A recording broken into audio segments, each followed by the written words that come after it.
Shrimp tempura, ikimashou. What's up, hangry people? Today we're making shrimp tempura. First step, gotta prep these shrimp.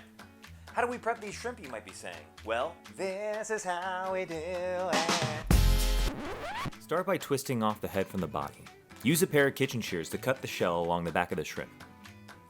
De-shell the shrimp, making sure not to remove the tail, and remove the vein that runs along its back.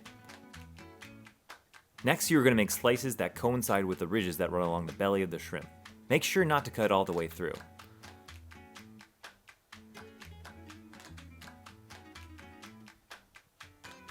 Then, gently push on the body of the shrimp. This is going to help get us those nice, long, straight shrimp tempura that we're looking for.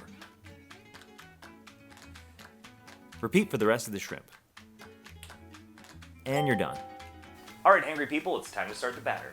But before we start the batter, we gotta talk about one important thing, and that is gluten formation. Gluten, it's the protein in flour that makes breads chewy and delicious. But in this case, we don't want that. Why? Because we want crispy, airy tempura. So, we're gonna do these 4 things to keep the gluten from developing.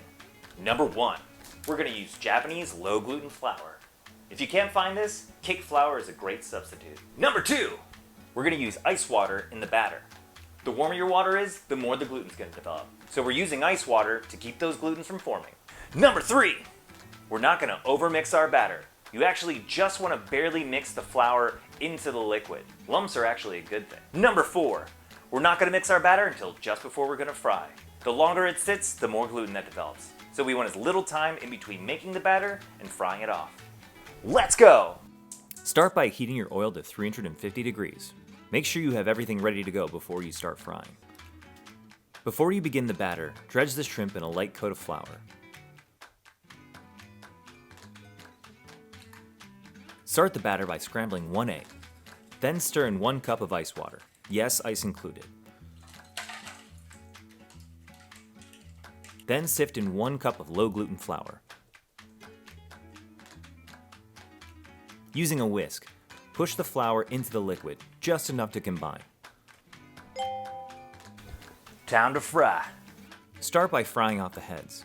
Quickly dip them in the batter and then add them to the hot oil. Cook for about 2 to 2.5 minutes, and then put them on a rack or paper towel to drain.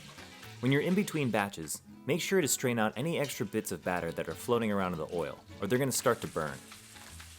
Add the shrimp bodies in slowly, making sure to gently drop them in with the top falling away from you. This is to prevent you from getting hit with that hot oil.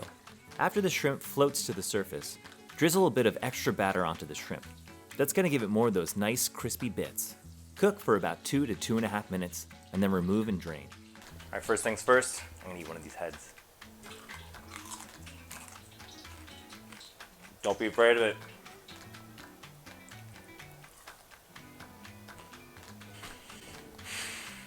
Alright guys, that's how you do it. That's shrimp tempura. Bye!